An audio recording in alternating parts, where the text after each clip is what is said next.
सीमेन का रंग या अपीयरेंस बदल गया है?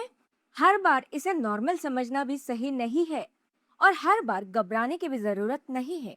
क्या आप मुझे पहली बार देख रहे हैं? जरूर बताना। कुछ चेंजेस आपके शरीर में आपकी सीमेन में टेम्पररी हो सकती है, लेकिन अगर आपके सीमेन में ब्लड दिखे, रंग बार बार अनयूजुअल हो या साथ में पेन, जलन या पेशाब में दिक्कत हो, तो उसके पीछे का रीजन को समझना बहुत ही जरूरी है। और एक इम्पोर्टेंट बात, अगर सीमेन में आपको ब्लड दिखाई देता है तो सीधा इसका मतलब आप ये मत सोचिएगा कि आपको कैंसर है। इन्फ्लेमेशन, इन्फेक्शन या रिसेंट मेडिकल प्रोसीजर और दूसरा मेडिकल रीजन भी हो सकता है। तो सीमेन में कौन सा बदलाव टेम्पररी हो सकता है, कौन सा वार्निंग साइन है और किस सिचुएशन में आपको डॉक्टर के पास तुरंत जाना चाहिए, आज मैं इसी को 5 क्लियर पॉइंट में समझाऊंगी, कॉज से लेके इन्वेस्टिगेशन और ट्रीटमेंट तक। नंबर 1, रंग में बदलाव। सीमेन का कलर नॉर्मली व्हाइट या ग्रेइश होता है। कभी कभी इसका कलर येलोइश या अलग नजर आ सकता है। हर कलर चेंजेस का मतलब सीरियस नहीं है, लेकिन अगर आपको बार बार कलर चेंज हो रहा है तो ये डेंजरस हो सकता है। नंबर 2, पिंक, रेड या ब्राउन कलर। अगर सीमेन पिंक, रेड या ब्राउनिश दिखे तो उसमें ब्लड हो सकता है। इस कंडीशन को हेमाटोस्पर्मिया कहा जाता है, यानी कि सेमन में ब्लड आना। नंबर 3, साथ में पेन या जलन होना।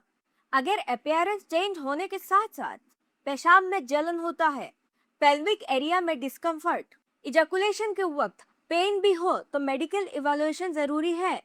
ऐसे सिम्टम्स इन्फ्लेमेशन या इन्फेक्शन की वजह से भी हो सकता है। नंबर 4, बार बार बदलाव होना।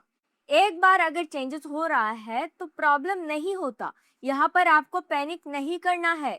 लेकिन अगर बार बार आपको वही सिम्टम्स दिखाई दे रहा है, जलन हो रहा है या कलर चेंजेस हो रहा है, तो ऐसे कंडीशन में आपको तुरंत डॉक्टर के पास जाना चाहिए, क्योंकि आइडेंटिफाई करना बहुत ही जरूरी है कि ऐसा क्यों हो रहा है। नंबर 5, अगर फर्टिलिटी की चिंता हो।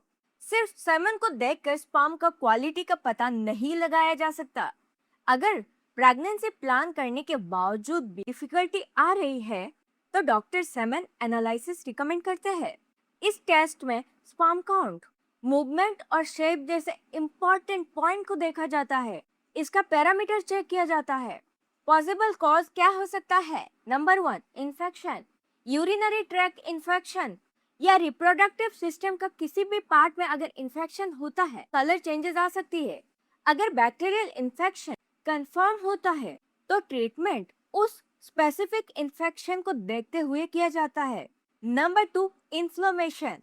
प्रोस्टेट में अगर इन्फ्लेमेशन बढ़ जाए, अपीयरेंस चेंज हो सकता है।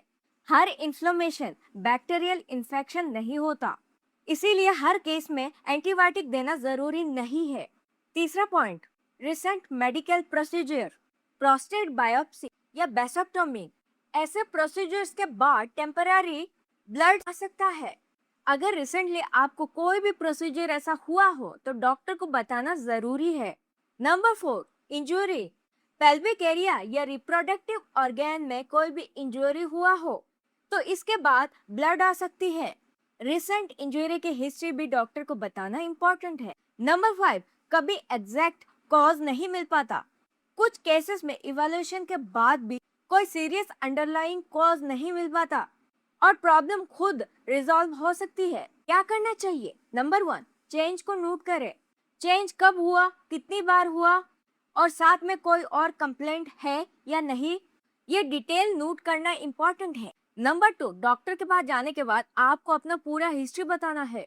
नंबर 3, फर्टिलिटी कंसर्न है तो प्रॉपर टेस्ट करवाइए।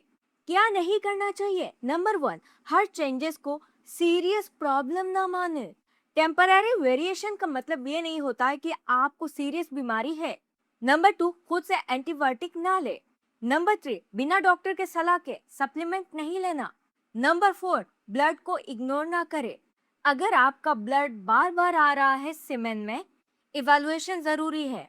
ट्रीटमेंट, अगर कोई सीरियस कॉज ना मिले, ऐसे केस में स्पेसिफिक ट्रीटमेंट की जरूरत नहीं पड़ती। नंबर 2, अगर बैक्टीरियल इन्फेक्शन हो तो डॉक्टर आपको एंटीबायोटिक प्रेस्क्राइब करते हैं। नंबर 3, अगर इन्फ्लेमेशन या दूसरी कंडीशन हो तो पार्टिकुलर कॉज के अकॉर्डिंग ट्रीटमेंट किया जाता है। कब डॉक्टर को दिखाना जरूरी है? अगर ब्लड बार बार आ रही है सेमन में, जलन हो रही है, पेशाब करने में दिक्कत हो रहा है, कलर चेंज हो गया है, तो आपको तुरंत डॉक्टर के पास जाना चाहिए। ऐसे कंडीशन में आपको खुद से ट्रीटमेंट नहीं करना है या खुद से डायग्नोज नहीं करना है। दोस्तों, अगर स्पर्म एनालिसिस के बारे में आप जानना चाहते हैं कैसे चेक की जाती है और रिपोर्ट को कैसे समझे सिंपल लैंग्वेज में, अगर वीडियो देखना चाहते हैं तो कमेंट करें रिपोर्ट।